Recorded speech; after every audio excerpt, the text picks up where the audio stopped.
Hello friends, আজকে আমি চলে এসেছি দারুণ একটা মাখা রেসিপি নিয়ে। আজকে আমি করব লিচু মাখা। লিচু তো সবাই খেয়েছো, লিচু মাখা কি খেয়েছো? না খেয়ে থাকলে দেখো কি করে আমি মাখাটা বানাই, চলো। লিচু তো খেতে এমনি ভালো লাগে, তবে এই রকম মাখা খেলে কিন্তু আরও টেস্ট বেড়ে যাবে। আর তোমাদের কার কার লিচু ফেভারিট অবশ্যই কমেন্টে জানিও। কিন্তু দেখো, কথা বলতে বলতে লিচুটা কিন্তু ছাড়ানো হয়ে গেল।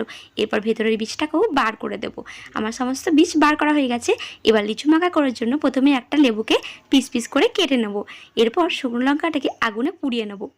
আর যে কোনো মাখা বানাই তো শুকনো লঙ্কা এতে লাগবেই। এরপর এর মধ্যে দেবো স্বাদ মতো লবণ, লঙ্কা গুঁড়ো, বিট লবণ, ভাজা মশলা, চিনি আর দেবো শুকনো লঙ্কা।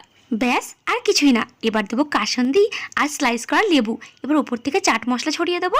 ভালো করে হাতের সাহায্যে মেখে নিলেই রেডি হয়ে যাবে জিভে জল আনা লিচু মাখা। তাহলে দেরি না করে তোমরাও কিন্তু ট্রাই করে দেখো। এবার আমি তোমাদের খেয়ে বলবো এটা কেমন লেগেছে।